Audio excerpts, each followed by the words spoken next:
Tabletop Junkie, grab your dice and your sheet.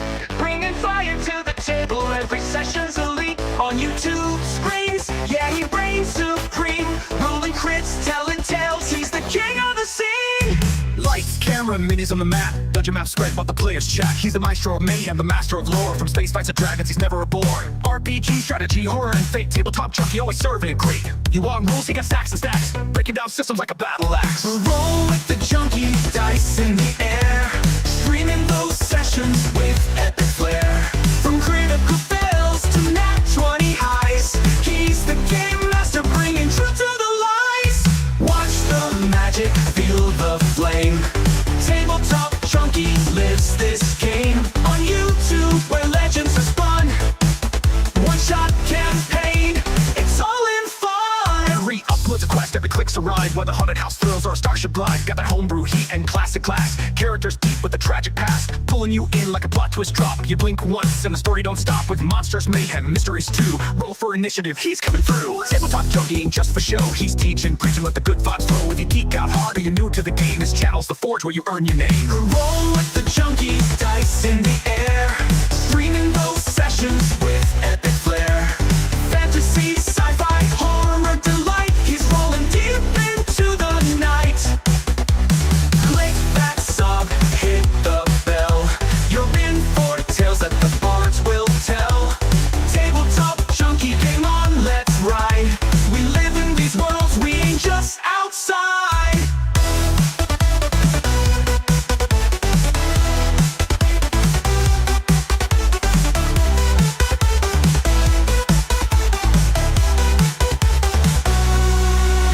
Junkie, dice in the air. Streaming those sessions with epic flair. From critical fails, nat 20 highs. He's the game master, bringing truth to the lies. Watch the magic, feel the flame. Tabletop Junkie lives this game. On YouTube, where legends are spun. One shot, Telling YouTube, where legends are spun. One-shot campaign, it's all in fun. every upload's a quest, every click's a ride. Whether haunted house thrills or a starship glide. Got that homebrew heat and classic class. Characters deep with a tragic past, pulling you in like a plot twist drop. You blink once and the story don't stop. With monsters, mayhem, mysteries too. Roll for initiative, he's coming through. He's coming through. He's doing loud. It's all in fun. It's all in fun.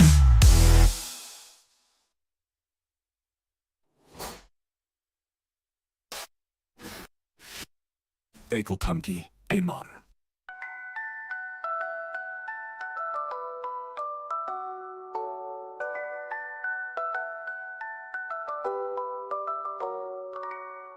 Every upload's a quest, every click's a ride. Whether haunted house thrills or a starship glide. Got that homebrew heat and classic class. Characters deep with a tragic past, pulling you in like a plot twist drop. You blink once and the story don't stop. With monsters, mayhem, mysteries too. Roll for initiative, he's coming through. Tabletop Junkie ain't just for show. He's teaching, preaching, let the good vibes flow. If you geek out hard or you're new to the game, his channel's the forge where you earn your name.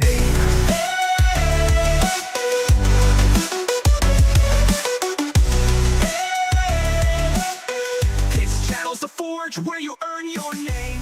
Roll the junkie, dice in the air.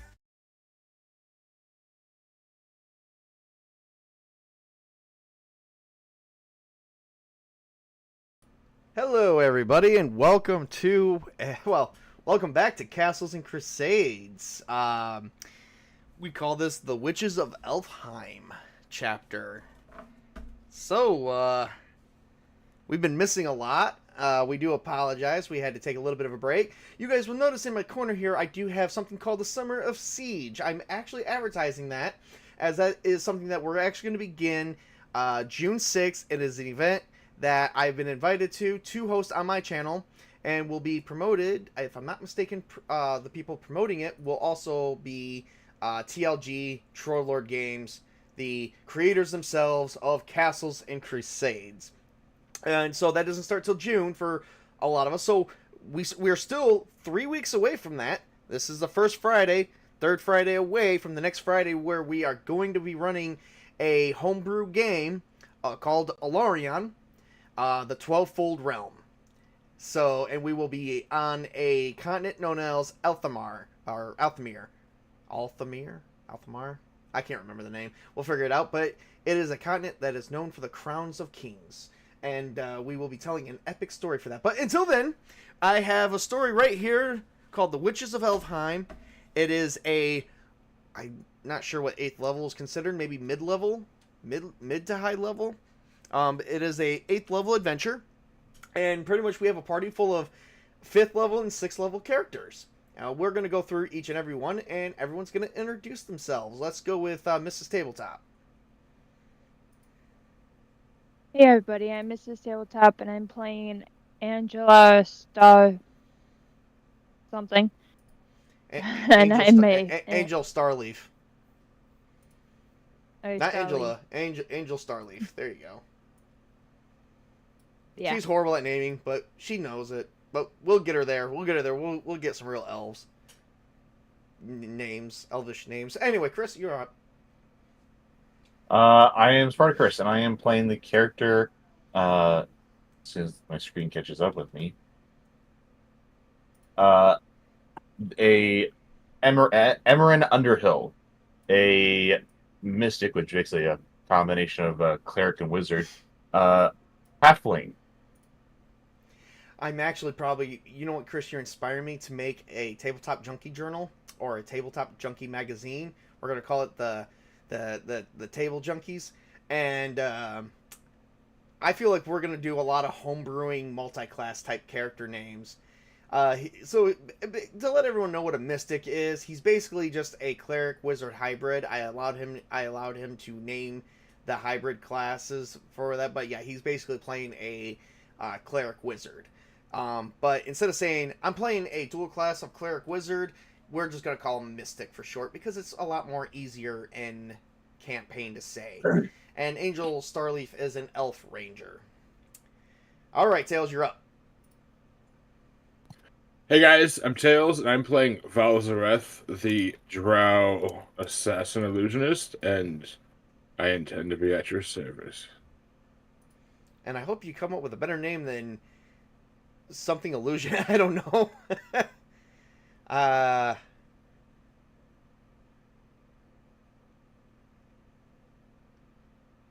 There we go. All right, and I am Tabletop Junkie. I am both your host, and I am playing a character today. I am playing Scorn Stonefist. He is a human barbarian who is finding himself in the forests of Elfheim as well. He is looking for adventure, looking to make coin, and have a good time. You know, I don't know if he has a thing for elves or not, but that's probably something we'll have to find out in adventure. Not hinting towards anything. So we come up Just to cover up our names a little bit. All right. So you guys are in the forests of Elfheim. For those who don't know about the forests of Elfheim, it looks something like this. I don't even know if I updated the map in a long time. We're gonna take these away. So the Forest of Elfheim is its own region, and it's pretty much it right here. So I'm going to read a couple excerpts here, and we're going to continue. Alright, so the beautiful elven forest sleeps peacefully around you. Leafy green trees with silver and white trunks stand in a blissful grandeur as far as you can see. The trail you walk winds towards the high mountains nearby to the north. The forest carpet of ferns and deep green brushes is punctuated by the bright red, blues, and yellows of abundant woodland flowers. Ahead, sunlight flashes of metal lying on the path. Armor, elven armor, and whoever wears it is not moving. How did you guys originally... Before we continue about how we got to 4 people standing over a corpse, an elf corpse, wearing elven armor, how is it that we all came... Let's establish how is it that we all came to be to know each other. Anybody want to start with building the introduction? I'll go. Yeah. Can you hear me? I can hear you. Go right ahead. I was in the woods looking for food, tracking animals. And I ran it. Well, let's see. Let's see how well you were tracking those animals. And pray to God, nothing really. Give me a wisdom check, shall you? For tracking. A 14. And your wisdom is not prime. So you began tracking a humanoid creature, but you weren't for sure what it exactly was. As you begin to track, you seem to be overwhelmed with a pungent smell of a weird odor. And you see a bush move, like a brush of trees moving.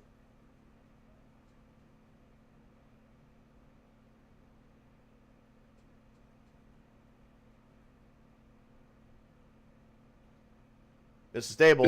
You see a brush of trees moving. Okay, I go check it out. All right. How do you check it out? Do you approach quietly? Yes. All right. You're going to need to give me a move silent roll. And I will be the silent stalker. So go ahead and fling that. What is that? Dex con. It's a dexterity roll. Okay. We got to add a little bit more to that because you didn't. So like you can go to your character abilities and you can roll it like right in there.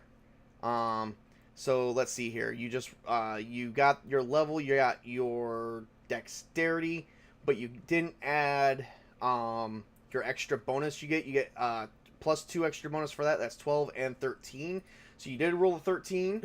Your dex is prime. So you successfully. Well, let's see here. Prime. I'm gonna make. There's gonna be a roll I'm gonna make for you.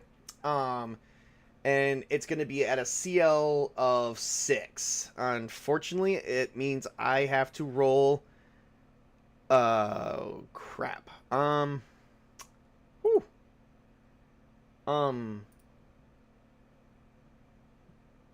I'd have to roll 24 or better. So that means I got to roll at least a minimum of 18 on the dice. I got a nat 20. Suddenly, you hear, you're not sure what it is, but you hear this big rip, and it sounded juicy, and all you hear is, oh shit, and you see the bush moving more.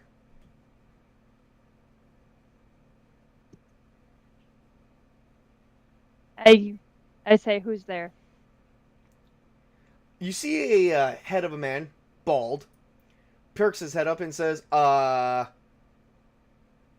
just a guy, not doing anything in the woods whatsoever. He sounds suspicious. Kill him. And that's how we killed that campaign in 30 minutes or less. Oh my god, wow. So anyway, you see him take a leaf, and he's like, don't come over here. And, you know, he's rustling around, and as you kind of peek into the bush, you can see him pulling up his pants, and it looks like he took a shit in the woods. I ask him if he's lost. No, I'm heading to the mountains. That's where my people are. My name is Scorn Stonefist. And you are... I'm Angel. Okay. You know, I thought elves were a little bit more polite than this. It's always customary to know who we were addressing. And that's kind of insane for a barbarian to know that. Let me see if I can make a roll to see if he would know proper manners. That'd be an intelligence roll. I rolled a 1. He wouldn't even know that. That's metagaming at this point. Dang, You should show your manners. Or at least that's what I've heard from civilized conversation. I'm sorry, I travel with a tribe in the north. Where's your tribe at? if you're no longer with them?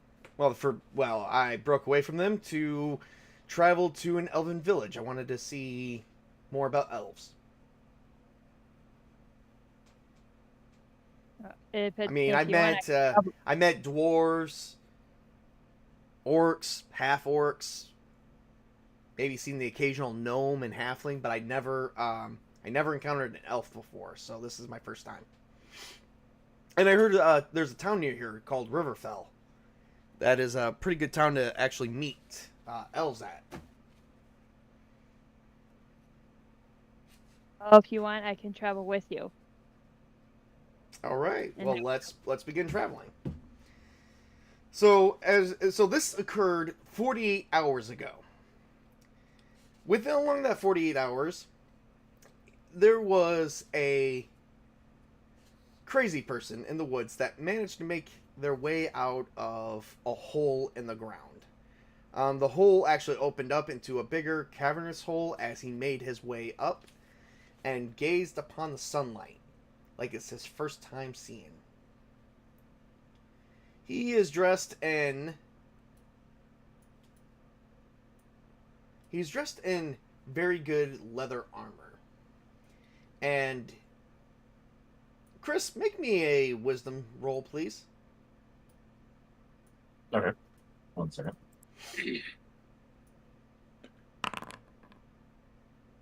And it is prime, so I'm going to take... So, Chris, your character is noticing something rising up from the ground, trying to gather, but you haven't seen that the whole hole of it has opened up around it. What do you do? Something is rising up from the ground, just something random. Yep. I duck behind a nearby tree and just kind of peek out. All right. Just for Watch. shits and giggles, give me a hide check, please. That'll be with dexterity. Oh, that's a pass. 21 plus an additional 2, so that's 23. That's still a pass. As this strange-looking creature with dark skin and pointy ears and white hair makes his way up from the hole, he begins to stretch. What does Velzareth do at this time? Well, middle stretching, sort of take a look around over his shoulders and examine a 360 of the surroundings. Give me a wisdom roll, sir. All right. 13. You take a look in the surroundings, but you don't see anybody is around you. You are completely alone as you are in this beautiful forest. I pull out my mirror and I start to look at it. Okay. As you're looking in the mirror, gazing at yourself, because you clearly have vanity issues, what do you do? I listen for the whispers from the mirror. Okay, he doesn't have vanity, he's just insane. Yeah, I agree. Give me a wisdom roll to see if you resist hearing the whispers and you know more about your surroundings. 19. I'm totally going to allow that. So you put the mirror away because you're not hearing anything, thinking that the whispers are not going to say anything about what's going on. Emerin, the halfling mystic, is actually noticing all of this. How does he handle the current situation? He is kind of intrigued because it's weird. So he is just going to remain where he is and just kind of observe and determine what to do after he learns more who this is or what he's doing. All right. What does Velzareth do at this time, noticing that it's currently daylight? Your eyes are hurt by this because you have some form of sensitivity to light, as that you're mostly an underground person. Which I was going to instantly address as soon as I could get to it. Get to it now. Okay, so he casts darkness because the sun surprises him. Ooh, Okay, give me 1 second. I am going to pull up. Let's see how far this goes, and to see if Emerin would be within the radius of this spell.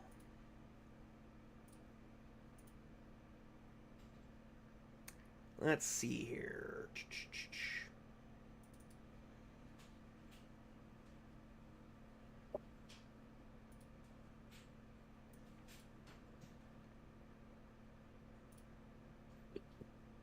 In the meantime, folks, here is a nice, let's see here.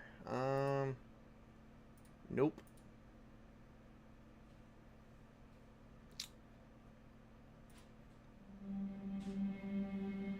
This is currently playing in the background.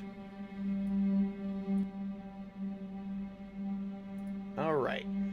Darkness spell.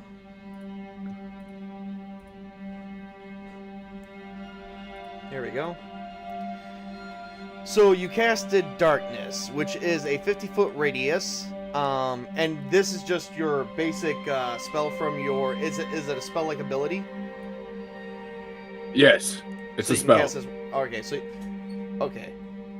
Is it from your illusionist list, or is it from your spell-like abilities that you get as a drow? It's from illusionist list. Okay. I think. Let me double check quick. Yep. Spell-like abilities. Yeah, it's also my spell-like abilities too, apparently. So there's some overlap. Yep. Well, you can pick which one you're casting from. Okay, I'll use spell-like abilities. All right, which you can cast 1 time per day, and you casted a 50-foot radius of darkness, and it goes about 20 to 30 feet high. Let's see, and this is going to go on for at least about 10 minutes at minimum. Okay, well, if in a moment to recollect himself, he just keeps his eyes closed and listens to the environments. Okay. How does Emerin respond to seeing him cast a spell?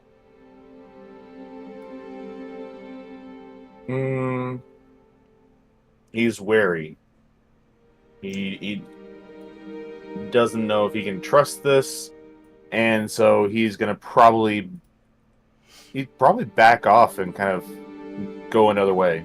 You're not getting starlight or moonlight, or any form of dusk, so you are actually having a hard time seeing. You can't see silently, the darkness. What's up? I tried to use my staff a little bit to try and help me walk through and try my best to move silently through the darkness. Okay. You're gonna have a pretty decent chance of failure. Give me a move silent check, which is a dexterity check. You're gonna have to take it at a challenge level of 5 at best. I'm gonna say no. I'm gonna say challenge level of 1. Actually, I'm sorry. No, I'm sorry. That's not true either. Challenge level of 3. That'll be fair. So I'm gonna say 21 or better. Since your dexterity has no modifier, you have to at least roll. I think it's a 17. Oh wow! And you actually made it. And that's no, that's 17. Because you got 0 plus 5, and then what was it? I get 2 for the move silent. Okay, 19. Okay. Let me make sure I got that right.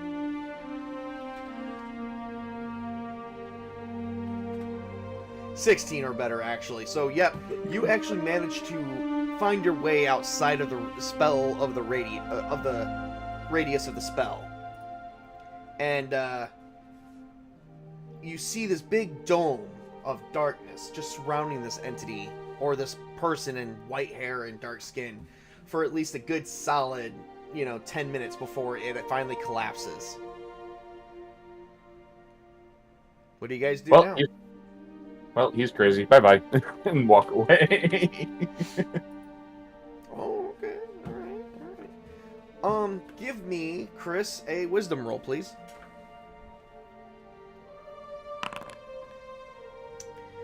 Okay. I need Angel to give me a wisdom roll as well as Scorn. Yep, that's no good.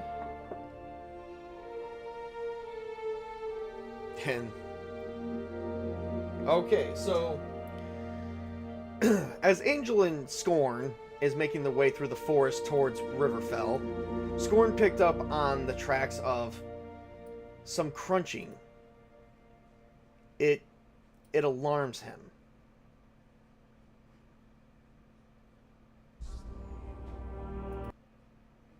And he turns to Angel and he goes, I'm hearing someone walking in the woods.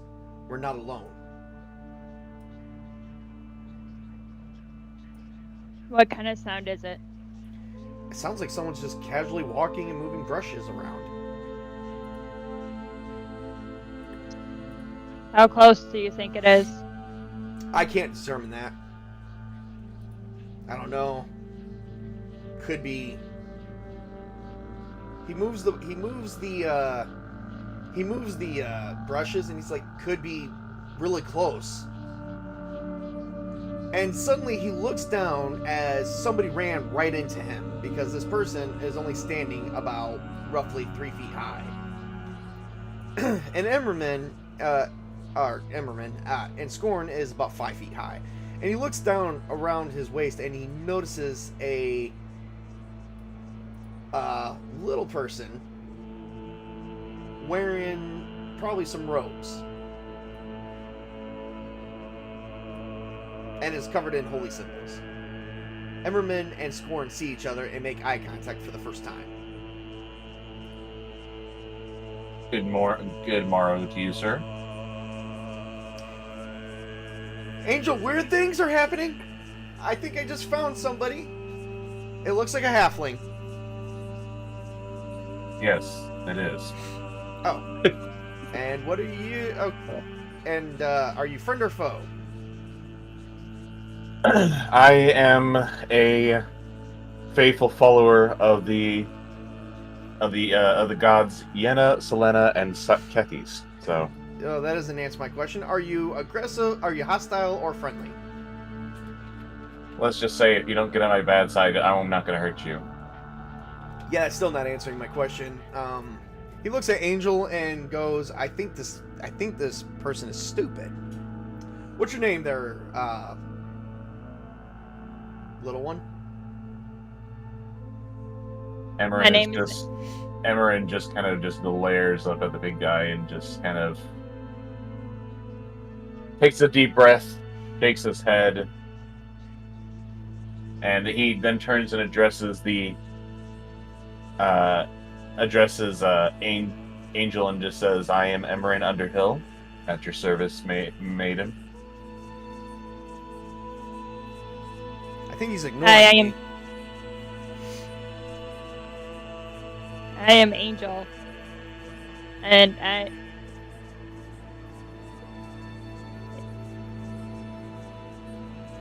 You broke up there. How did you... What'd you say again? You're breaking up. I said, hi, my name is Angel, and I am friendly. Don't tell him that. He might take advantage of us. He could be hostile. The only thing that's hostile is if you get on my bad side, buddy. Yeah, that's still not answering any questions here. I have no idea what you're talking about. He is stupid, isn't he? And Emmerin is addressing this to Angel. We are in the middle of the woods. You're what? We are in the middle of the woods. So there's not. So for anyone to do anything, it would be kind of hard for them to really get away. Yeah, you tell him. I am not sure what the fuck she said, but okay. I think she's supposed to roll an intimidation. I'm actually not sure how to call that, really. So I was both acting and being real. I'm not sure how to score this. So just move on. Yeah, there we go. Meanwhile... Ryan. Velzarath needs to give me a wisdom roll. And he gains a +2 to this roll. It's not going to be a wisdom roll per se, actually. Never mind. 20. Okay. Well, what I meant to say is you're going to roll a listen check. So, let's see here. You already got 20. We're going to go over here. So, let's see here. You already added your +2. You got that and your level and your listen check. Oh, it's pretty much all that. Okay, so yeah, you did get a 20. You hear people talking and not being very quiet off in the distance, and you actually begin noticing that there is little tiny footprints leading off in the distance you're following as they are. Well, then you hear I about 3 voices. I definitely approach slowly and cautiously. All right, give me a dexterity roll. If you have moved silently, that would you could go with a silent stalker, which you already got most of your stuff there. You just forgot to add 2 additional bonuses. No, 3 additional bonuses. No, 2 additional bonuses. I'm sorry. So 4. So you got a 28. We definitely don't hear you coming, unless somebody wants to try and do a wisdom roll against the 28. You're gonna have to roll your wisdom +5. 5 over your wisdom base, which is going to be 23 or better. Anybody want to try? Nope, he's sneaking up on all of us. Okay. Wow! Holy shit! And this is for listening, so you actually got it at a 25. So, Angel, you're the only one that hears another person approaching. I was about to hit it. What's up? I said I was about to hit it, but hey, I'll let her have it. You can go ahead and hit it, see if you hear the same thing. Jesus Christ. Wow. Yeah, what the hell? Are these some weighted dice? I don't know. Let me see if I can get it. I can't get it. I don't hear anything. So, Scorn's noticing that you guys are looking off in the direction where the sound's coming from. He's like, what are you guys looking at? What's going on? Would someone please talk to me? Someone approaches. You're gonna what? There's a noise coming. There's a noise coming towards us. Well, we're in the woods. There's noises everywhere. See, you hear that? There's a woodpecker. I'm not a noise. My name is Valzareth. Holy crap, there was a dark-skinned elf in there. Yes, I kind of walked away from him a little while ago. Wait, you knew about him? He just... I kind of wanted to avoid him a little bit. He kind of seemed a little weird. He kind of casted a darkness spell around him for a brief moment. He sort of like brushes by Chris with like hands together, like in a sort of like, you know, like the Mr. Smithers excellent thing, and he just looks down and he goes, "Are these what surface children look like?" I'm a halfling, good sir. How does one become a foaling? You don't. You're born this way. I'm born this way. I'm not going to get any taller than this. You don't do a dwarf. That's preposterously interesting. Yeah, halflings tend to be rare creatures among these lands, but there's a few of them in a few communities.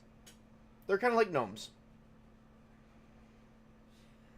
We're not gnomes. Interesting.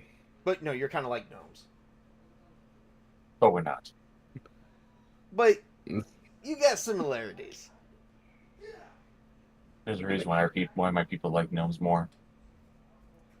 And there's a reason why nobody likes a halfling. Actually, I think we're rather quite jovial. I think you're really quite annoying, but okay. Anyway. Well, hail,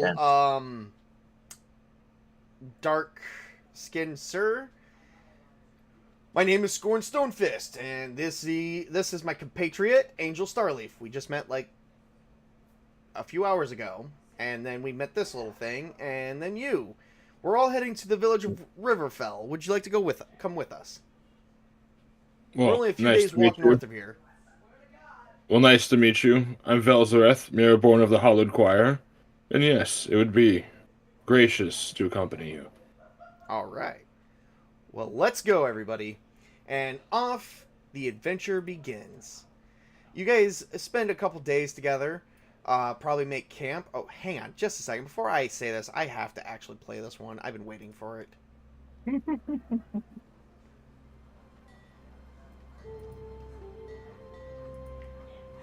So, you guys, a nice friendship has actually been forged. You guys spend a couple days around campfires, telling stories, or at least Scorn's trying to tell stories of his great adventures coming from the north off the mountains and meeting orcs, half-orcs, other uncivilized people, but wanted to know more about the civilization of elves.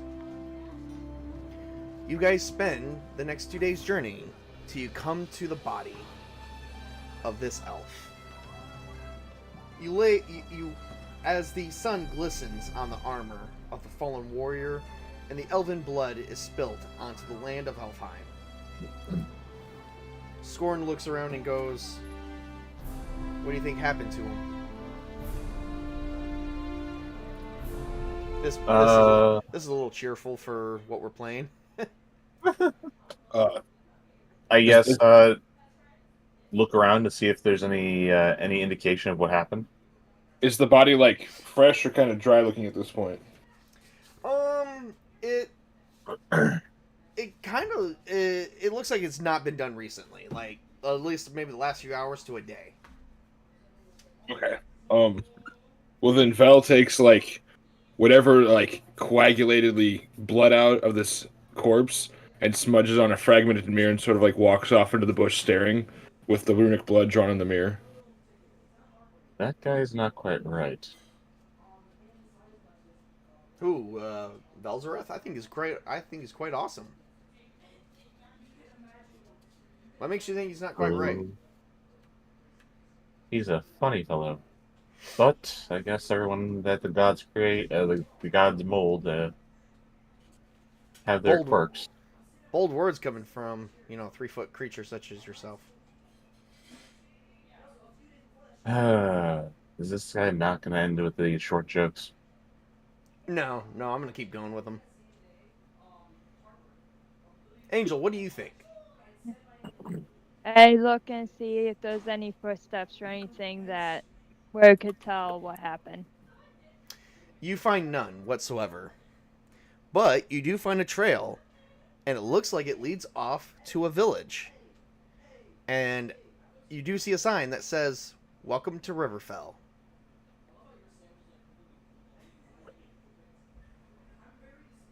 So we know. So I tell everyone that that whoever killed him is in Riverfell.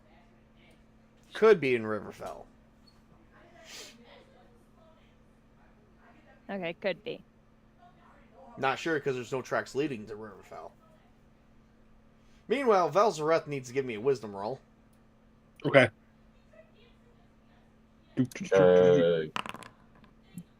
Oh, that's a fail.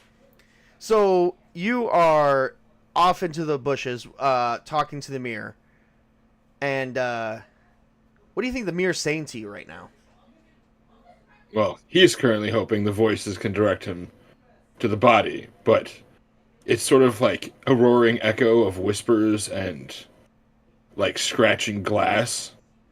So screaming, whispering, and like shattering, scratching noises all sort of at once. He just wants the noise to stop. You begin hearing like nails on a chalkboard or a sword being sharpened on a stone. It's just scratching. And all you can hear is the word Riverfell echo over and over and over again to the point you want to break that mirror.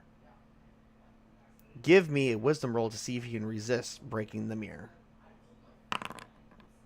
Joe, you cannot. That is a 1. You fail. You bust that mirror as hard as you can across the rock. And you scream where everyone hears you. What do you guys do? I will go ask him if he's okay. Scorn's like, "Angel, stay back. Maybe he's in trouble. I should go in first." And Scorn jumps in front of you and goes in and says, Come out, you brigadiers! Wait, brigadiers? Brigadiers, is that a word? You brigands! Yeah, I don't know. Angel, you want to try this? Because I'm not coming with anything. Oh boy. I just walk in to see if he's okay. I take my chances. Well, as you guys all look around, you just see Velzareth just angry, and you see the remains of his shattered mirror.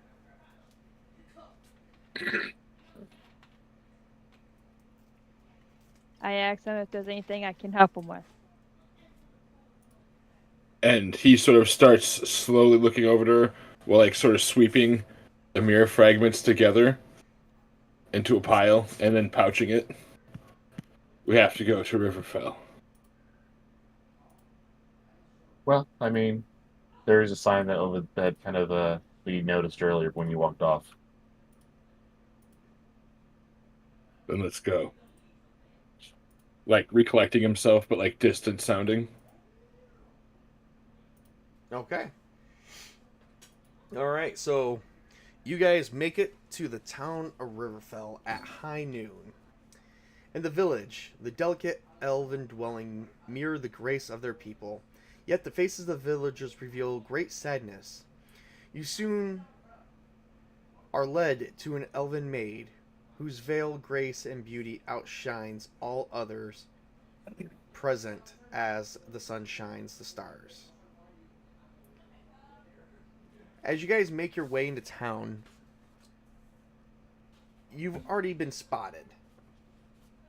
You guys weren't aware of it, but there was rangers and archers and scouts that basically told this lady of your arrival. Hail, fellow travelers. We know that you guys are not from Elfheim, or at least maybe not all of you. Angel Starleaf, we know that you are a sister of the wood, that you are an elf just like the rest of us. I've come needing your aid. I need your help to save my village. Will you help us?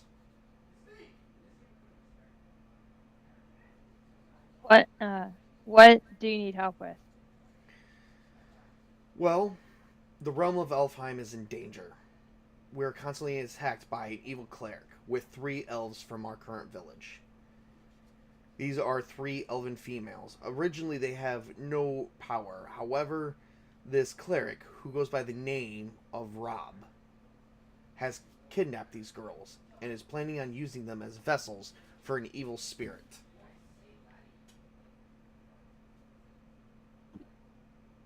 Let me talk to my group, and I'll real quick, and I'll let you know if we think we can handle it.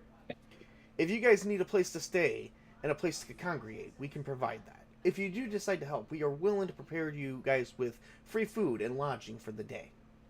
And you can begin the adventure, or at least the investigation, tomorrow. We do await your word. Please send for us once you've decided. Will do. Thank you. You're kind.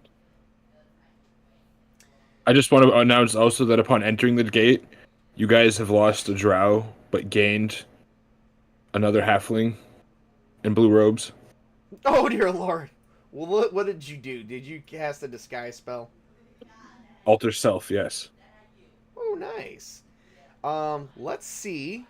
Let me see how this works out. Let me make sure if you're allowed to do it. Alter self. Okay, so. Alter self. Okay, this is a more powerful version of change self. As with change self, the caster can assume the form of a creature of the same type as the caster's form. However, the caster also gains extraordinary special attacks and qualities such as dark vision, low light vision, and so on. The caster does not gain any supernatural abilities, though. Okay. So, with change self, you can assume the form of a creature of the same type as the caster's form. But you also gain the abilities of that. It doesn't look like you can change species. No, you can't. Are we both humanoid? Hang on one second. Oh, yeah, same type. Humanoid. So technically you could. So technically halflings and drows are humanoids.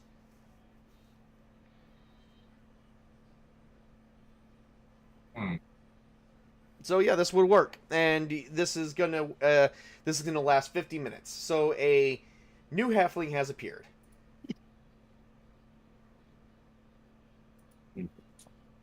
Okay. Where'd this other little person come from? Emerin is kind of like a little shocked because you normally don't see his kind running around out here. Hey, brother, long time no see. Uh, yes. What? Where do you hail from? Somewhere back that way. I'm going to the inn. I'll see you there. Emerin is just kind of blinks and watches the other halfling walk away. Okay. That works. Um. Hmm. How about if we all go maybe get something to eat and talk to see if we can do this mission? Are we going with the other little person, because little people are starting to sprout up everywhere and it's kind of freaking me out. Like, where the hell is the dark-skinned elf go? I think he is the dark-skinned elf. Give me hold up. Give me a wisdom roll to see if you would even know that. Holy shit!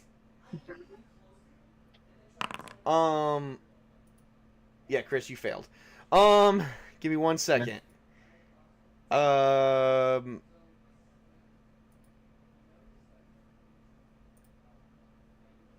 Wait a minute. Chris, you also have wisdom, correct? That's wisdom is true for you. For some Yes. reason, you still failed. But Mrs. Table, she actually, I think she passed. With the 21. I'm gonna allow that. Okay, so you are suspecting, but you don't have definitive proof that is the dark-skinned elf. All right. So Scorn turns around and goes, "How do you know that this dark-skinned elf? Can you prove it?" Because there was 4 of us who walked in, and there was no one else new inside the city except us 4.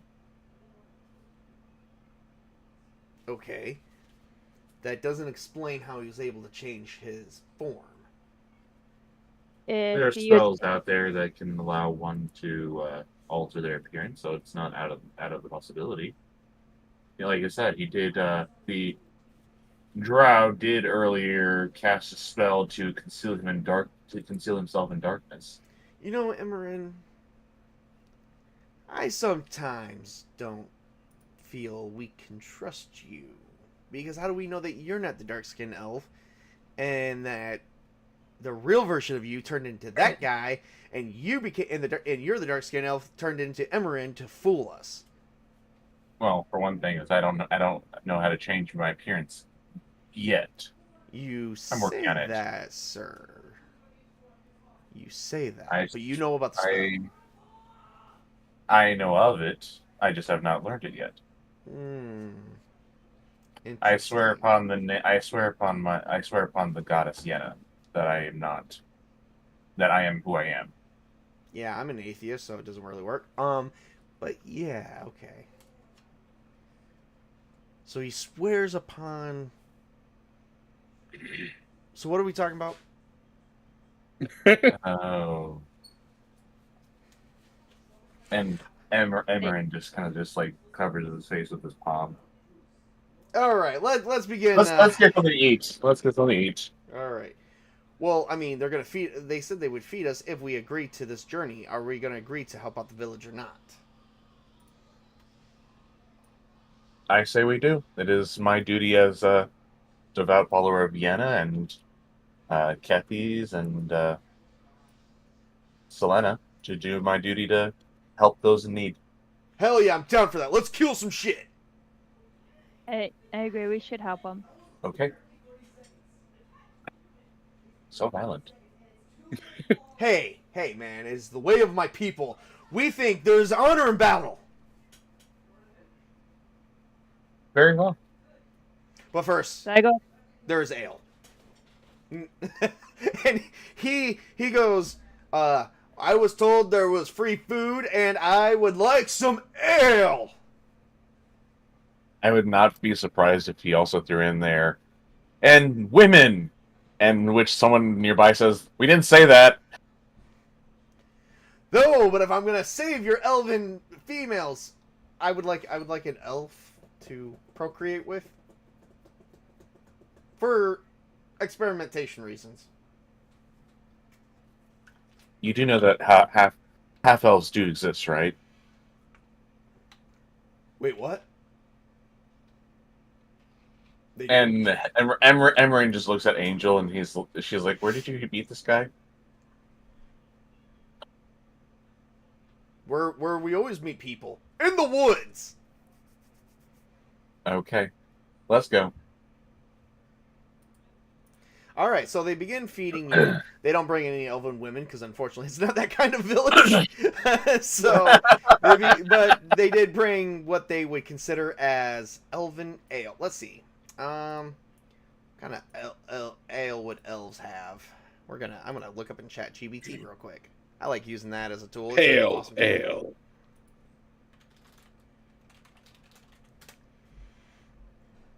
All right, here are some flavorful thematic names for Elven Ale. They bring something to him called the Great Mist. All right. Thank you. Wait. How's the Great Mist served? Green-hued, faintly glowing, rare ale infused with mossy herbs and fey spices. Drinking it leaves a faint scent of rain and earthy feeling. All right. The Great Mist, here we go, and he just chugs it. He's going to roll a Constitution save, because he's chugging whatever ale that is, and it's just regular, simple ale for elves, so it's going to be kind of weak. And he finishes it, he slams it, and he goes, shit, and he faints.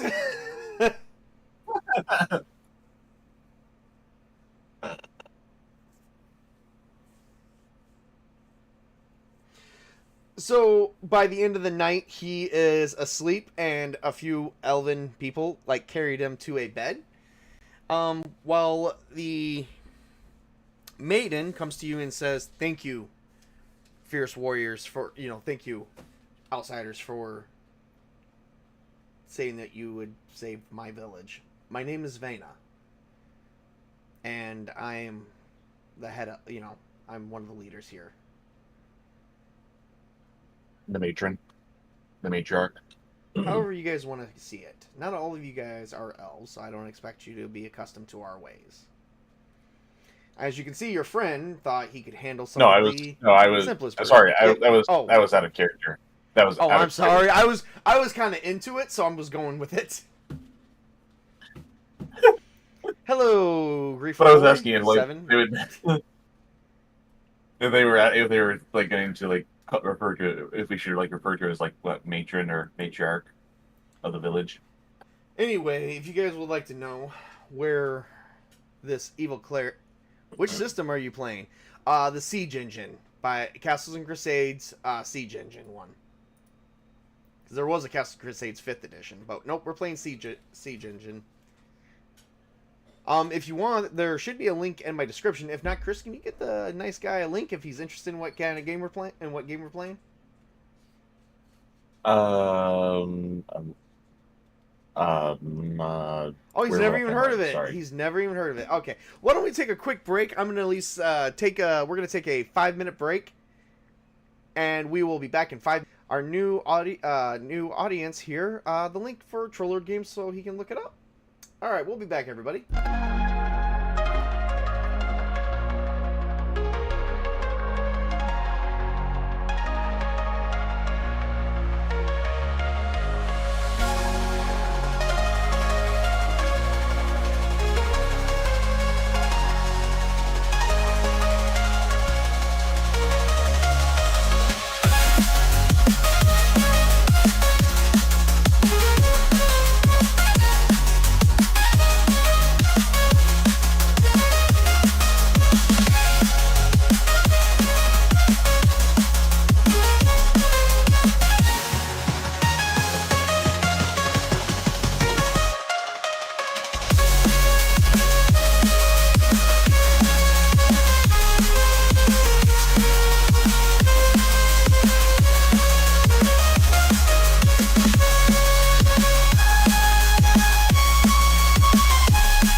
All right, and we are back. And you're. I would like to say, Mrs. Tabletop, you are doing a lot better. So, just so you know. Oh, you are right here. Do And it sounds like Spartacus actually had a friend, not knowing that he was at home. So anyway, Vena, we'll just wait. Should we wait till he gets back? No, I don't have any more music, so here we go. All right, so Vena tells you guys that that Rob, the evil cleric, whose name is Rob, by the way, lame name, Rob. but best we could get, said that he took the elves to a temple in the mountains, which is just north of there, and it's about a 4 to 6 hour hike to the temple.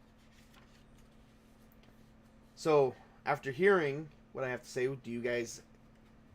We're asking for your help, and we will try and reward you the best we can. Will you guys accept our offer? At least of free food and lodging for a day to help us. Yes. We will All help right. you. Yes. All right.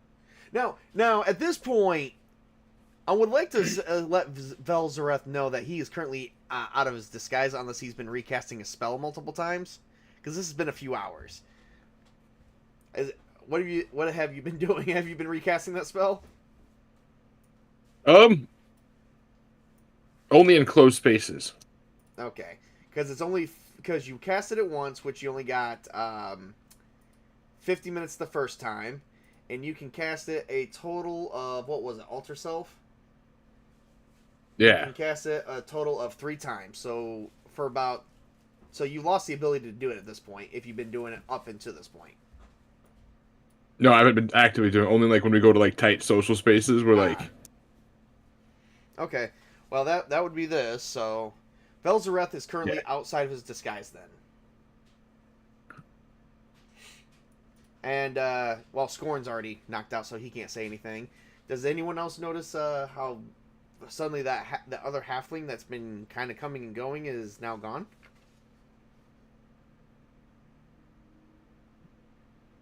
I noticed the person sitting with us changed. All right. Have you noticed? Let's see if you really have made the deduction by paying real close attention. Give me a wisdom roll. 18. Holy crap. Yeah, you notice something's up. You just can't quite put your finger on it. But I am going to give you a bonus for what Emmeren's original statement, that there are spells, and that you have a sneaky suspicion that Velzareth has the ability to cast spells. Since you never seen him cast the darkness spell, but Emmeren said he did.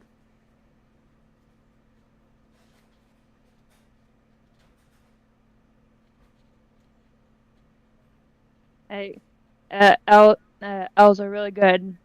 Supposed to be really good at noticing the surroundings.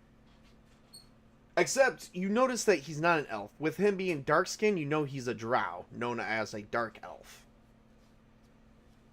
And drow and elves kind of don't really have the greatest relationship.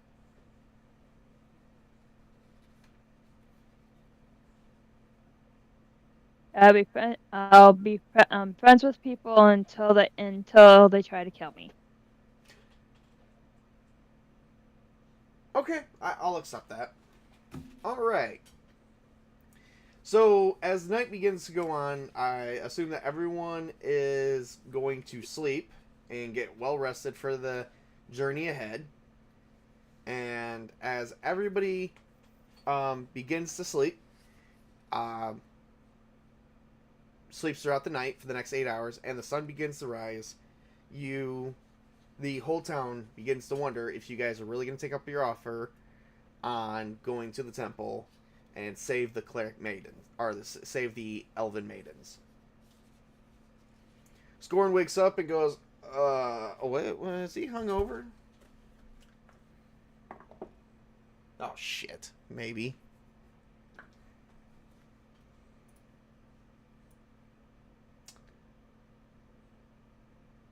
He is not. So, Scoring Goes is like, yeah, that was a kick-ass night. I feel well rested. Man, for drinking ale, usually I feel hungover sometimes, but that Elven Ale, gotta tell you guys, remedy for most things. What, I don't know.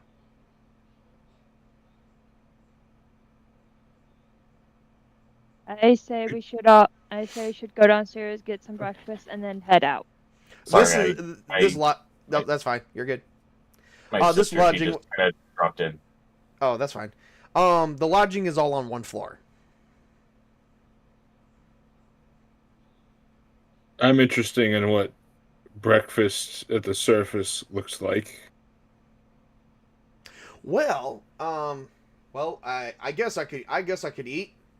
What about you, tiny friend? And he pats Emerin on the head. Oh, gods give me strength. Let us eat. You don't get strength from gods. You get strength by working out and lifting heavy creatures. Well, that is one way of getting strength.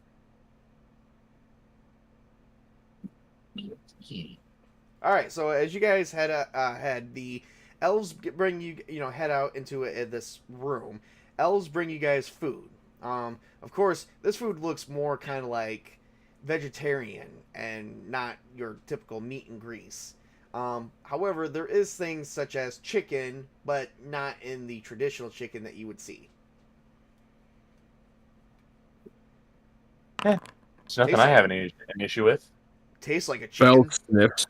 Looks like a chicken. Tastes good. And Val's not used to this kind of food. As being part of someone who lives underground, you're used to more rougher food, more live food, and insect type food. Well, I mean, wouldn't he also be accustomed to things like fungus? Very Hence- very well could be. Hence the wisdom check and the sniffing.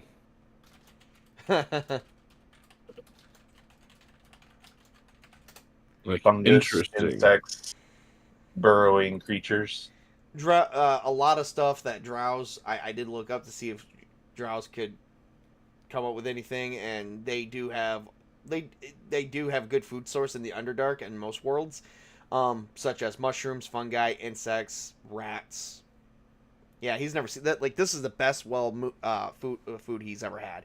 Even some of the noble houses, most of their food is laced with not very good stuff.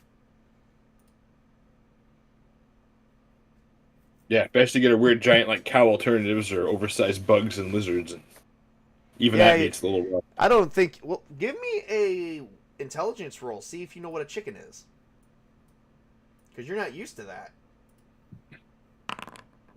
12. Sadly, you know what a chicken is. So you do know what a chicken is. So when you were a kid, your parents actually ended up killing a few chickens that wandered into their traps, and you did manage to capture some overworld stuff. Let me guess. Tails is playing a drow. LOL. Called it. Oh, yeah. Yeah, there you go, Witch King. Queen. Esoteric Order Nerdity. There we go. As I may ask, why are there 4-player characters, a DMPC, or is it just a funny system thing? Oh, I just wanted to play. Nothing too funny on that one. All right, so, He just like takes a bite, but then he leans over to what's his face? Not Emerin, the other guy. Scorn? Our barbarian. Yeah. And he's like, so like, do you like surface folk also eat those things you call like cockatrices? The giant chickens? Oh, I've killed many of them when I was a kid. Oh, no, not really. I lied. Huh. Do you think it tastes this good? Like, this is pretty good. Well, there was hunters in my tribe that actually have killed them and brought them home, but I've never done one. But, I can't look weak in front of you guys.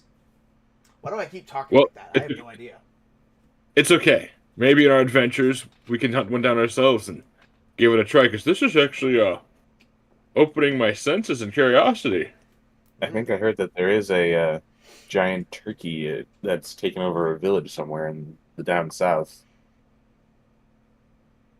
A giant turkey, you say? We may have to, Interesting. we may have to pay attention to that turkey at some point. At some point. Attack on Turkey. Well, I say, let's finish our food and go save these elven maidens. Who knows? I might get a girlfriend.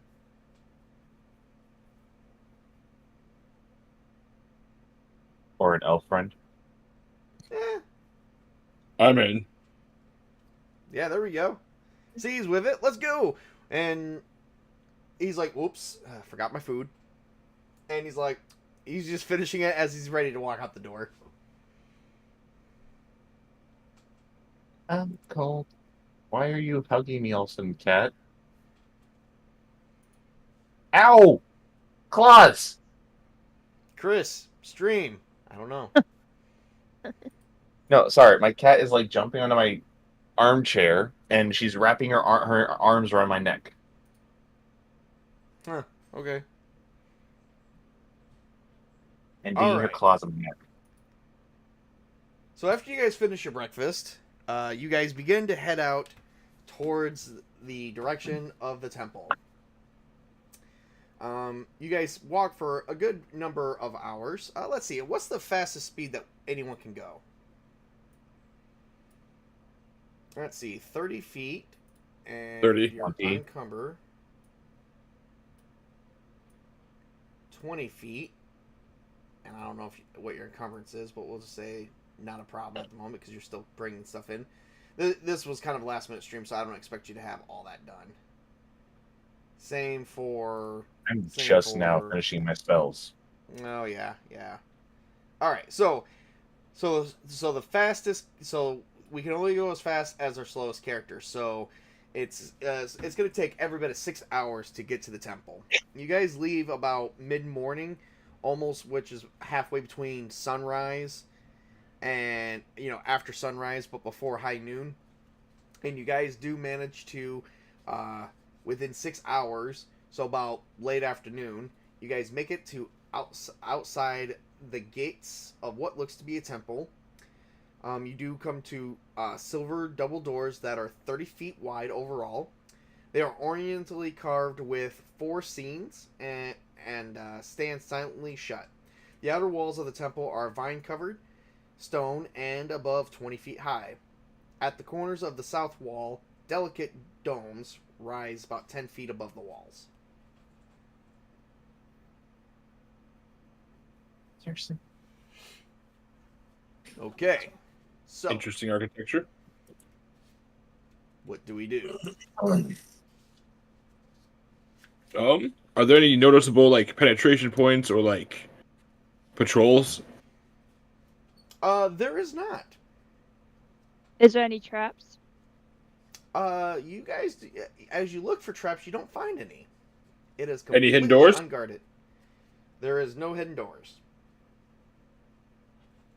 I say we go in. Okay. Who wants to open the door?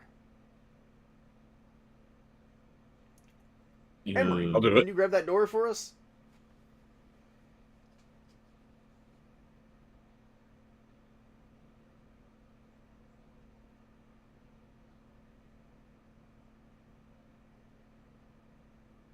Does everyone grab the door, or does he say something funny? Emmerin will just go ahead. Will gesture to Scorn and just say after you. He's like, okay. And he goes through and he breaks open the door. But he doesn't break it open. He just goes, aha! And you guys open up the doors to a courtyard that is about 80 feet deep, like 80 feet wide, and 80 feet basically deep, like you come down into a slope. Once well cared for, the dirt floor is now choked with weeds. In the center of the yard sits a large pool. Just beyond the pool is a set of stairs leading to the main doors of the temple itself. 4 wooden sheds are attached to the west wall, and another 4 to the east wall. In the southern corners of the courtyard are 2 small octagonal stone buildings, each covered by delicate-looking domes. The buildings are about 30 feet wide, from what you can see on the outside. Hey, look! There's a pool of water. Careful not to swim in it. It may be stagnant. Stag what?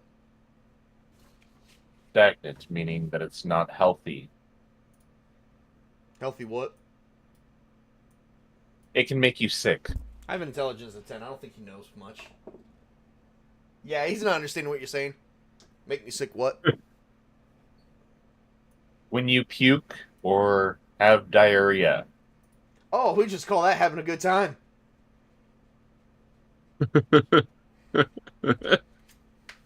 Oh, gods, please help. Okay, I'd like to roll listen. Okay. You, for a 24, did I read that right, a 24? Yes. For a Yep. 24, you just hear nothing but the winds and the doors of the sheds opening, closing. Ka-chunk, ka-chunk, ka-chunk. And the water moving about in the pool.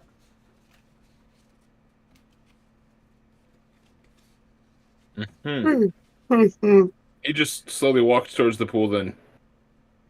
Alright. Now I must open up a file. Woohoo.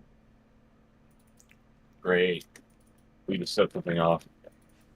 No, you didn't set anything off. Good grief.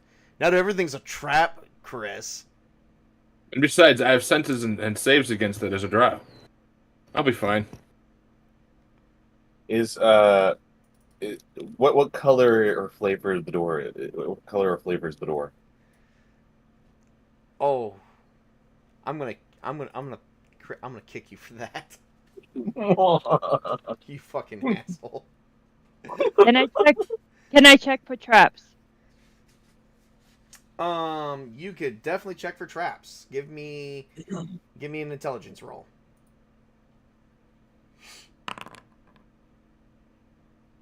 Did I hit the right one?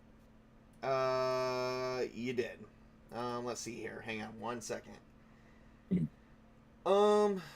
Traps dexterity. Oh, maybe not. Because you do got you got the +1. So yeah, you did. 13, and traps is a dex. So you're scouting the area, and yep, you did succeed. You didn't find any traps whatsoever.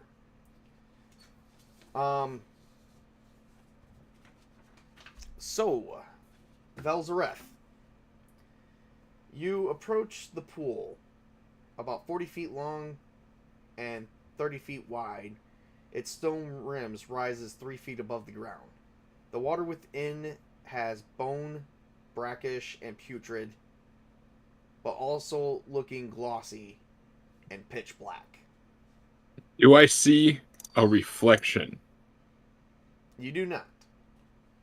Okay. You notice one thing, though. The water is rapidly moving, like the wind is blowing. But the wind stopped blowing, and the water is still moving. Well, yeah. Never mind. How big is the area that this pool is in about? The area is like over 80 feet long. 80 feet long. Okay. Mm-hmm. That's a big pool. Yep. Uh-huh. Is there something moving in the pool? I don't know. You gotta take a look.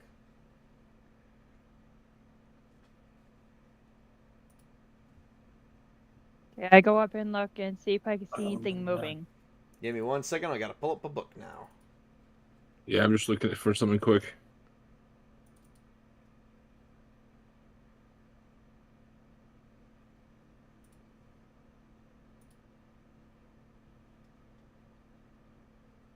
Give me 1 second here. Here we go. Here we go. This is exactly... Ooh. I never noticed this before. Hey, yo. Oh my god.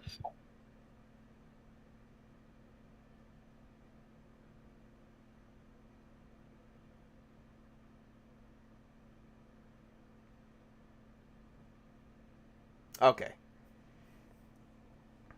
If I cast Sharpen Senses, is there any way that I could possibly notice anything extra? Hang on one second. Okay. All right. So for the two, right now, because I did take a little bit long, you did ask that in the middle of that. I'm gonna say no for that, but put that in a pin for next time if you did want to like do that. Ask that, but make sure it's one of your first questions. Okay, Chris. And then I was Yeah. Okay, so I'm- as you guys are looking into the water, you put your face down to it, but not quite touching it to see if anything is moving inside. And it looks like there's nothing inside the water whatsoever. okay. So I'm sorry, pardon the background noise. I've been muted but I've been trying to get this out. Am I able to use dispel magic where the moving of the water is? Yes. Okay. I'll I give will that a step shot. back. Okay, give me 1 second. I gotta look something up here.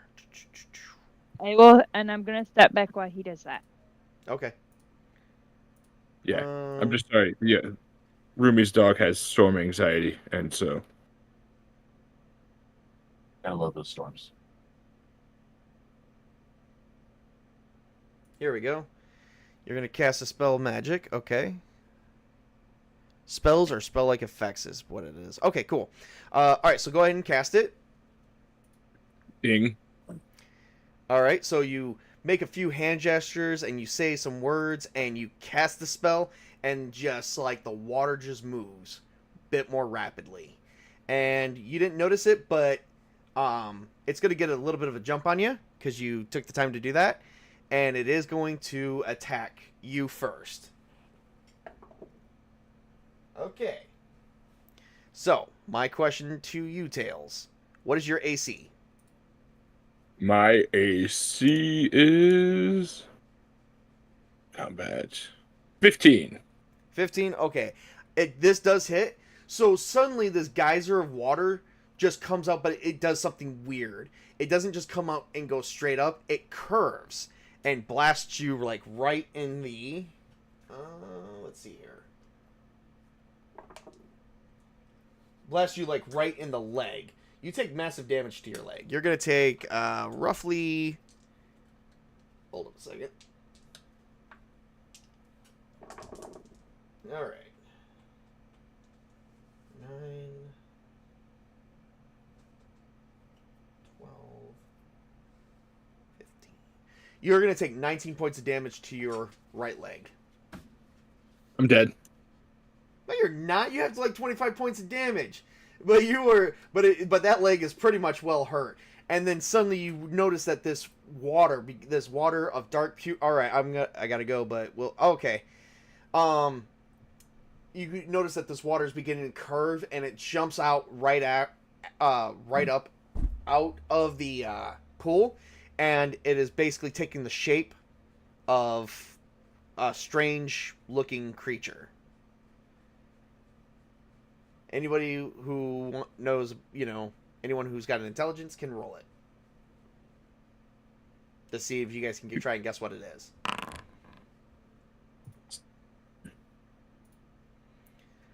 All right, so Velzareth got a 17, true. Emeren's got a 12. Okay, so you both know what it is. Both Velzareth and Emeren has basically it is a water elemental. Wonderful. We're doomed. All right, initiative time. All right, so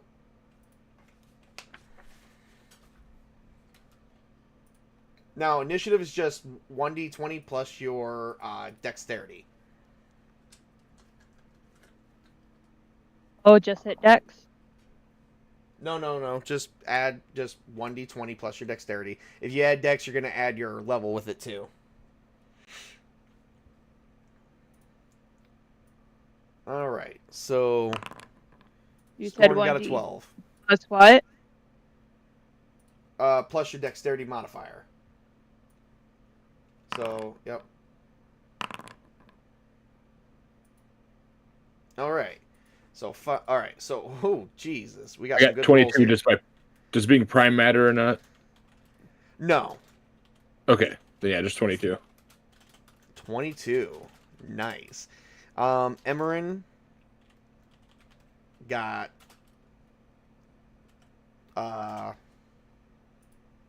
7. Oh no, 19. Whoops, I looked at the wrong thing. Scorn got 12. And what I should did... roll the dice. Okay, what'd you get? 16. Nice. Okay. All right, and then the water elemental. Got a 6. So the water elemental gets to go last. Okay. No. All right. So, Scorn doesn't get to go first. Velzareth gets to go first. So you actually get to attack the water elemental first there, sir. What do you do? While he's bleeding out. I think that this water elemental is a really good threat, so I'm going to use Cure Light Wounds. All right.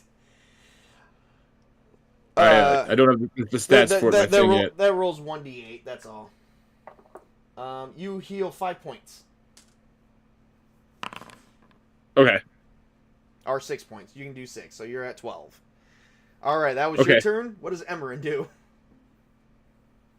Oh, my mind just went blank all of a sudden. I didn't use that spell yet. He'll run up to Velzareth, and he'll perform Cure Light Wounds just to give him a little extra. All right, roll a 1d8. 1d8. Is that Cure Light Wounds? That's 1d8. Never mind. I know what I'm doing. All right, so now he's at 20 points of health. He's almost fully healed. All right, Angel, it's your turn. What are you gonna do? I will try to see if I attack it with my sword, if it will do anything. All right, fair enough. Give me. So what you're gonna have to do with this, because it doesn't work anymore, they have to do an update on it. You're gonna do 1d. Just roll a 1d20 and tell me what you get. 16. 16, 17, 22. I pulled out my dice. Okay. 27. All right. So roll a 1. So you definitely hit. Give me a 1d6. 1d6 plus 3. I rolled a 3. All right. So you do. So you go up and you slice it with your sword. You go in for a nice attack on the water, and it splashes, and it looks like the wound's forming, but the creature looks down, and you notice that that little space that you cut did not actually heal up, and the creature does take about 6 points of damage. All right, so it's Scorn's turn. Scorn's like, I'm gonna take this creature out. I don't know what it is, but it's going down. Ah! And he's just gonna charge. He's gonna charge in there. He's gonna do a running charge. So his running charge is going to +2 to damage, but I'm gonna take a -4 to my AC. So, which means a 6 or better on a roll would hit. All right. So he's gonna do a running charge. He pulls out this great bastard sword. It's a 2-handed weapon. And he got altogether 1, 2, 3, 4, 5 +2. Oh, crike me. He goes up and he hit a tree or part of the stone and misses. Oh wait a minute, did I? I did. He's like, whoops. And now the water elemental is going to attack Scorn. And he hits Scorn for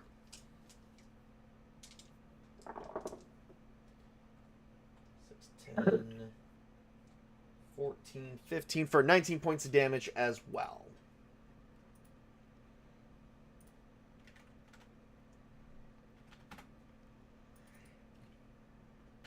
And he hits him right in the right leg.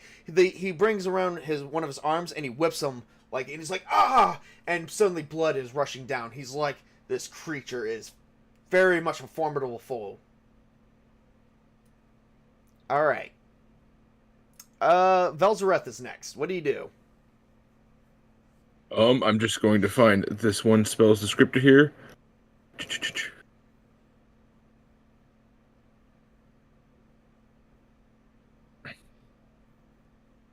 All right, 3, 2, 1, end. All right. So you sort of see Velzeroth form some glyphs, some symbols, and then make a tight grip, and then he summons minor dark whips around the elemental. Oh, okay. All right. Minor dark whips. Is that the name of the spell? Yes. Okay. Let me see what I don't that know does. I don't know if it's affected by my Master of Shadows, but we don't have that descriptor in here, so I don't know yet. Well, if it's darkness, it will be. Hold up a second. Which level spell is it? Do you remember? It is a first level 1, minor dark whips. Okay. Oh, level 1. Okay, minor Page dark whips, 183. yeah. 183. Thank you. Oh, I'm using the spell guide. Give me 1 second. That's in the player's handbook. Yep. Okay, I'm using the adventurer spell list or spell book. Yep.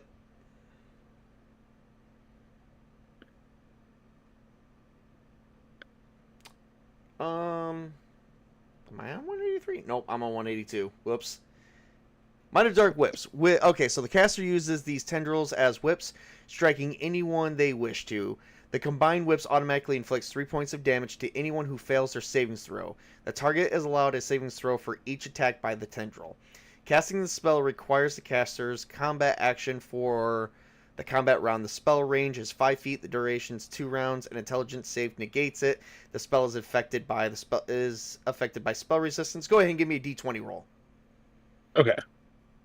Hoot. I wonder what it was called in here because it was 15. Okay, and oh yes, you definitely beat that one. And he, all right. So it's so you definitely made it. Let's see if he can negate it. Oh shit, he has a -2 to his intelligence. It's called Minor Dark Chaos in the spellbook. Okay. Anyway, I have to roll. Shit, I'm trying to figure. I have to roll a nat 20 on this. Nat 20 or it fails. Oh, I rolled a 3. Yep, it fails. So I get to roll it 3 times. Nope. Third time. So it takes 6 points of damage. So each one whips the creature, and as it whips it, it looks like it's losing water as the water's just flying everywhere and it's not moving off of the surface. That was another 6 points of damage. So that would be... There we go. All right. Emerin, it's your turn. I'll cast Hold Person on it.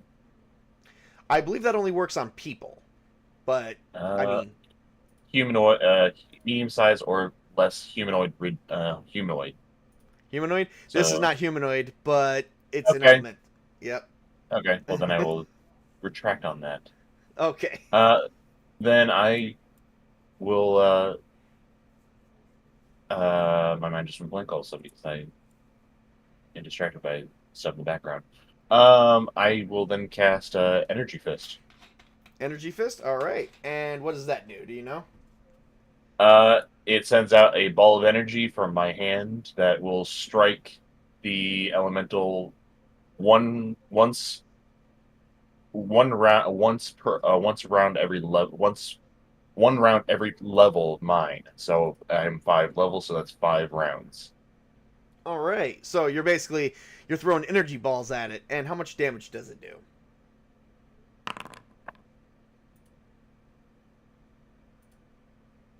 One Yeah. point of damage. Yeah. All right. So you do. So you cast it, and it flies right into the creature, and booms, explodes. All right. It is currently Angel's turn. You're back. I'm going to attack with my sword again. All right, ahead. Give me an attack roll. Just roll a One d20, and I'll tell you what it is. I rolled 11. Oh, that hits. So go ahead and give me damage. 1d6. 3. 3. That's another 6 points of damage. All right, it is Scorn's turn. Scorn's going to try again. It's like, all right, I'm going swimming, and he's going to try his best, just to see if he can strike the damn thing, and he's going to like hop in the pool, which is probably the most stupidest thing he could ever do.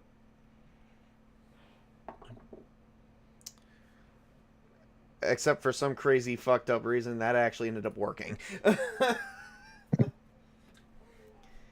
And I've got to roll 1d10. 5 points of damage. So he strikes the elemental and with his bastard sword, and it looks like he takes the sword from one end and splits it down, and it looks like the Red Sea parting. Basically, it's water parting ways and just spilling back into the pool. Since he's close by, the elemental is going to attack him. And hits Scorn again. It's going to hit Scorn right in the torso.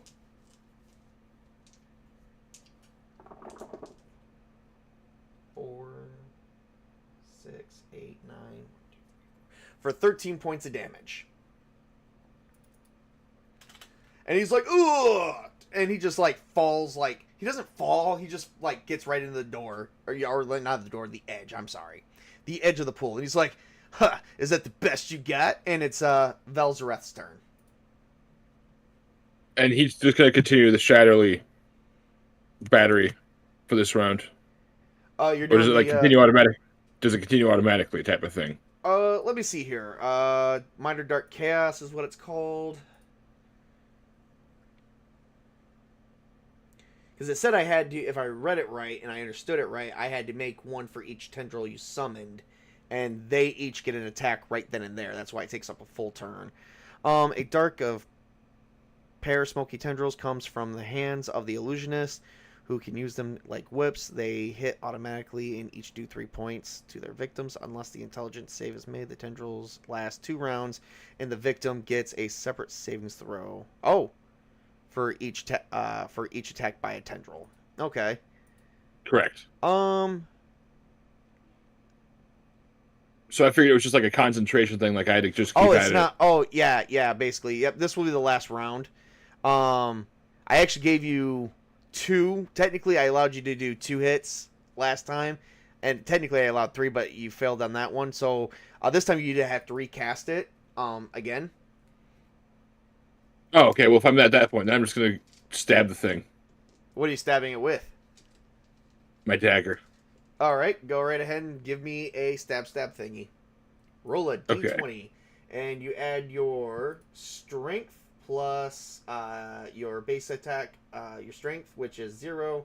Your base to hit is 2, so you add 2, and then another 2 for attack bonus. So it's gonna be 4. 1d20 plus 4. Okay. 11. You missed. Hell yeah. Yeah, you went up and you accidentally hit the wall. As the water just suddenly parts. It was not even part of the elemental at all. All right, it's Emmeren's turn.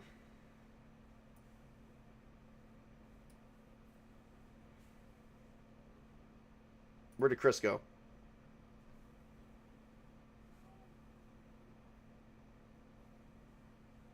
Oh, wait, Chris is throwing an energy ball. That's right.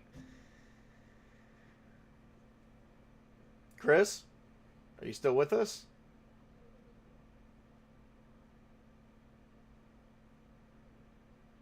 You know what? Just to keep This is going, awkward. I'm gonna roll for him. So that's gonna be R1d4. He does 2 more points of damage. All right.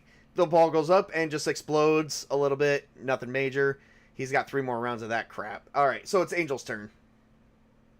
I'm gonna attack with my sword again. All right. Give me an attack roll. 11. It hits. Give me damage. 6. Oh wow, that's 9 points. Woohoo! So you are basically cutting this thing with your sword, and it is wailing out in pain.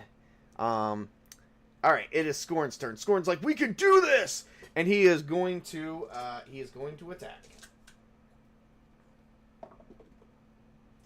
Oh, Scorn's like, we can do this, and all of a sudden, he falls into the water, and he begins drowning. Slowly. The water elemental is going to attack Angel. And it hits.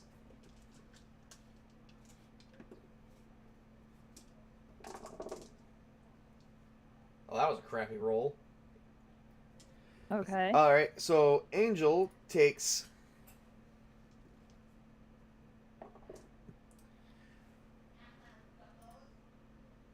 14 points of damage, which takes you down to 46 hit points to your torso, and you basically feel the brush of this water hitting you like a whip across your face, but it doesn't hit your face; it hits your chest.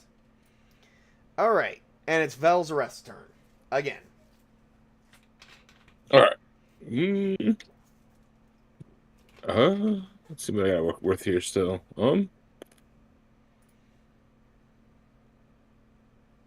I mean, let me just look this up quick.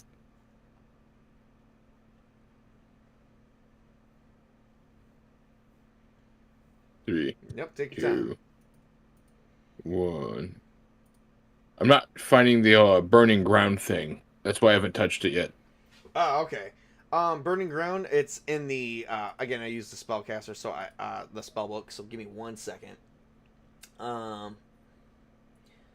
Burning Ground, Breath of Fire, Brothers in Arms, nope. Burning Image, Burning Hands, Burning Sword, Burning Broadsword, wow, okay. I think it's here. Burning Ground. Caster causes an area of the floor or open ground to be covered in a sheet of fire. Anyone stepping on the burning ground takes 1d6 points of damage per round they are in the fire. Dexterity save for half. The fire consumes no fuel, nor does it spread, nor does it catch combustible material on fire. It works in a 2 foot by 2 foot area per of the caster level. It lasts 1 round per level, which for this would be 5 rounds. But it's not like you can turn the water into fire. But you can turn the ground underwater into fire. This would be magical fire.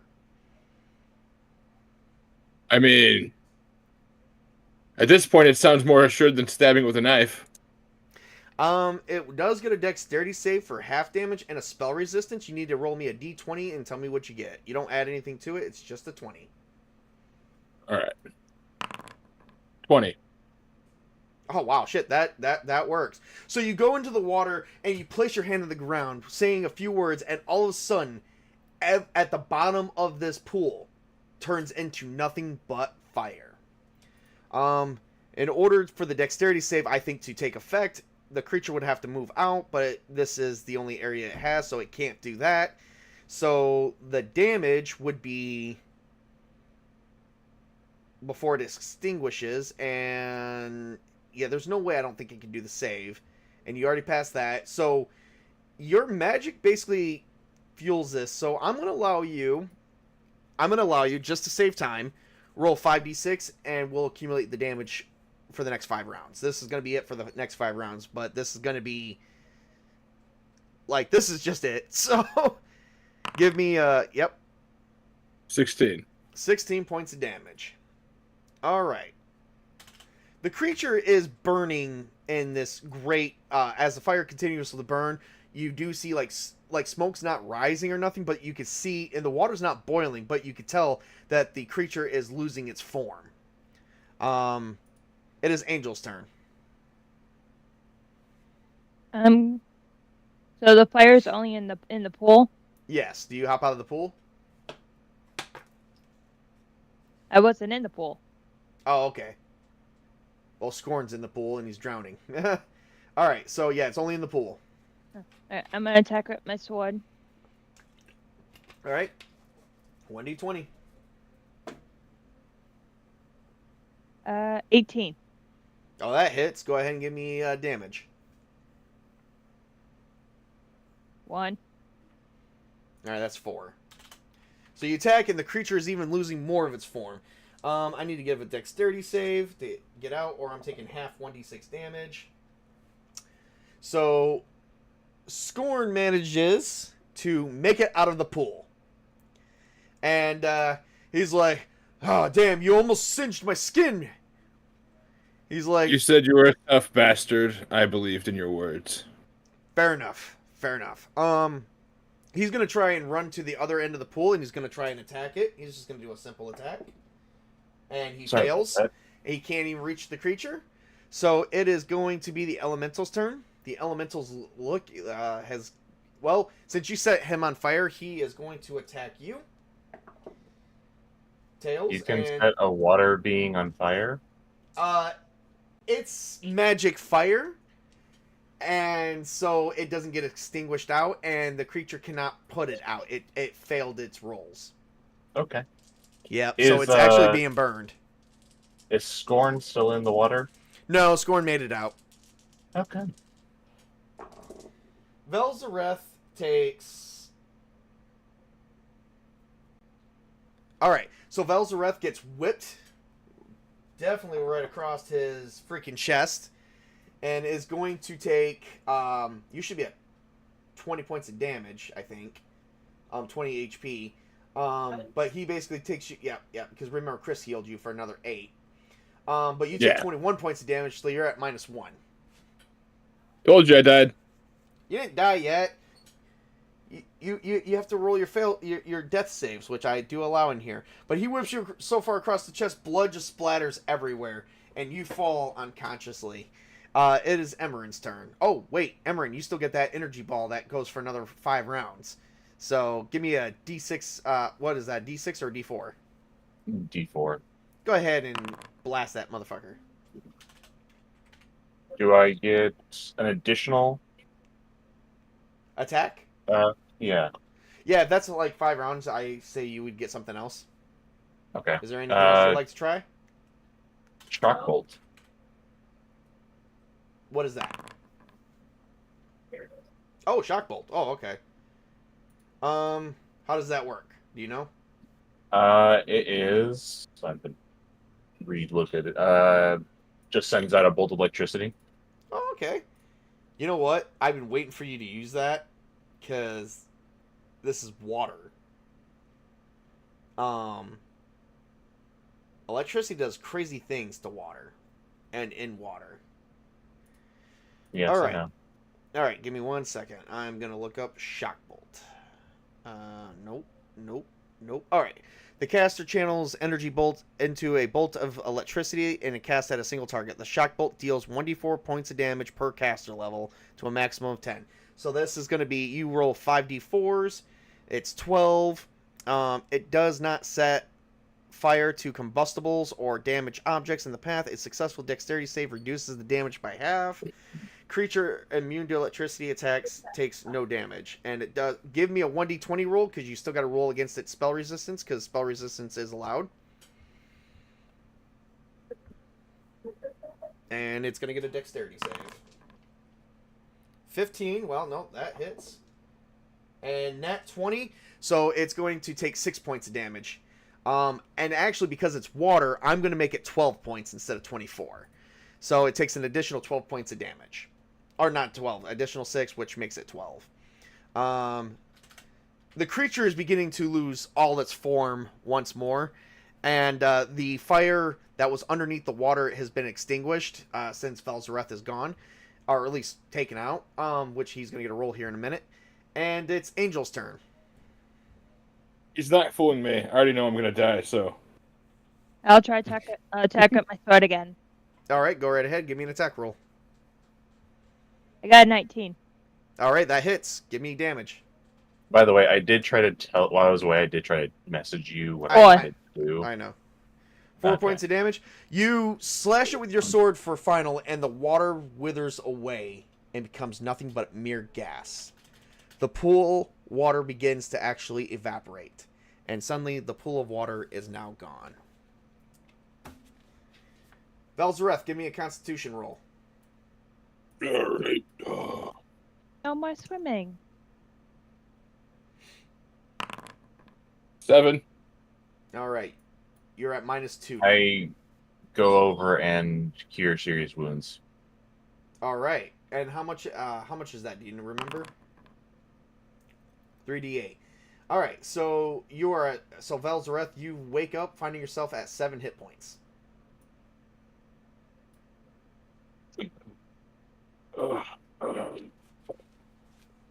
You gotta rest. I couldn't. Your wounds were very severe, and I tried to do what I could. Yeah, that creature was crazy. And I turn and I also do cure light wounds on Scorn. All right, and what about Angel? And okay, yeah, Angel too. All right, give me 2d8 rolls. 8 for one and 5 for the other. I'm gonna give Mrs. Table the 8, so she's at 54, and I'm at 51. All right. He's like, well, I didn't really need that, but, you know, I could use it. Could always use it. Whatever, tough guy. All That is right. unfortunate that we had to destroy such a creature, but it was trying to kill us. That thing is lucky I couldn't get in there on it. I would have already destroyed it before I would get any further. I don't know. I don't know where I'm going with this. Emerin just looks over at Angel and just like it gives her a knowing look. Well, Before turning and applying bandages on to Velzareth. all right. So you're gonna apply some bandages. Give me, and that'll be a first aid roll. I do actually have a first aid skill that I homebrewed for this. Give me 1 second. Oh, I also have a first aid skill too. Or not a first aid skill, but a first aid spell. But that only stops bleeding and prevents infection. Yep, this will depending on how well you do, might actually do well on healing. And make sure the wounds are okay. Give me a wisdom check. Me? No, Chris. 19. Oh wow. So 19 that does pretty good. Let's see here. You only needed a 12. Okay, and all right. So, Emerin basically bandages up Velzareth. This does take a little bit. And Scorn looks at both Emerin and Velzareth and goes, "Are you guys ready? Shall we press on into this dangerous temple?" Well, we have to be very careful because we need to make sure that that Velzareth is not going to be injured any more than he already is. Come on, it's not even nightfall yet. We could keep going. Emerin looks over at Velzareth and just asks, "So, what do you feel? How do you feel?" Feel like a little caution goes a long way. If you want, we can try and just I guess just make this area safe and let you rest for a day. There may be more perils ahead. That may be a good idea. We'll just secure the area. So you guys go through the sheds. Like, there is, like, sheds that is big enough to actually fit everybody inside as shelter. The sheds are roughly 10 foot long by 20 foot wide. But each one has dirt floors and thatched roofs. The shed's rear wall are formed by the courtyards. The shed's walls and are made by woven reeds and a wooden framework. So they are pretty sturdy, even though the wood's probably been aged. You guys do spend the night here, and pretty much it is in hostile territory, so it is hard to sleep. But I think it's possible that you guys won't have anyone wandering out for at least the next 8 hours. Before we actually sleep, could I do another cast serious wounds? On him? Yeah. Go right ahead. 17. All right, that I believe puts him at 24.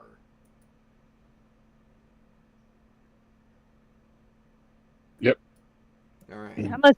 How much health do we get back for sleeping for 8 hours? It's gonna be 1 plus your Constitution modifier. So for you, you're gonna gain back 1. For me, I'm gonna gain back 2. Velzareth actually gains back. Would have gained back the following. It's gonna be 2d4 plus 1. So he has to roll 2d4 plus 1. But I mean, that's a minimum of 2, so he's going to get all that back. So he's going to be at full health by morning. 2. Technically 3, because you got 2d4. It's 2d4 plus 1. Yeah. So, but you only got 25 hit points, so yeah. So yeah, he's back to full health. And Chris's character would have gotten only 1. And yep, so that's about it. Do I get my the spell? Do I get the spells that I used back? Yes, you do. Okay, cool. Yep, I will gain it back. Allow you, because like I said, it would probably be a safe area. I think this would be a good time to... We've been playing for 2 hours exactly. I think this would be a good area to stop for now. At least not bad for the first session. Yeah, no. All right, so we're going to stop right... for more. Yeah, definitely. Well, I hope you guys had some fun. You guys took on like one major enemy, but you know, we actually got some good role playing in. So, all right, we're gonna stop right here. It's time to tally up experience, which you guys didn't get a lot this round, but you might have got more than you suspect. So we're gonna do that, and let's get some final words. Glad I caught some of your session. Yes, Willie Hobbit, I'm glad you've actually made it. I'm sorry we weren't able to address you properly like I was able to address everyone else. So thank you for showing up and coming out in support. Gotta love it. So to let everybody know, the Summer of Siege hasn't quite started yet. This is just something we're working up because I don't really have time to come up with any other adventures, and this adventure was actually made months back, almost a year ago. So that's like exactly what we're playing. So the Summer Siege is going to be a different game with different characters, and we're going to actually have pictures for all the characters. We just didn't get it because this is something I threw together at the last minute. So definitely stay tuned to my channel. Please like and subscribe. You guys can hit the like button, hit the subscribe button. Please pass me along on X, any of the social medias you guys got. I'm trying to get my channel up to 500. Hopefully in the next 3 weeks. I want to see at least 500, maybe more. Subscribers, so that way we can definitely roll out Summer of Siege with a big bang. That is definitely what I'm looking at. So that way we can just, keep on, growing here and becoming more and more popular. So, because I don't think there's enough Castles and Crusades streams out there. I think we need more of these. All right, Tails, any final words for anybody? I look forward to catching you guys next stream, and yes, hopefully you enjoy more of what Valzareth brings to the party. Yeah, I'm actually glad to see that none of you guys died easily. I was very much worried about that.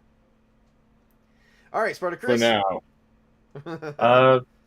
All I can say is thanks for having me here, and everyone else, like and comment, and you better come back next time, or else. Yes, absolutely. Mrs. Tabletop, anything for anybody else? Come back next time and find out what happens.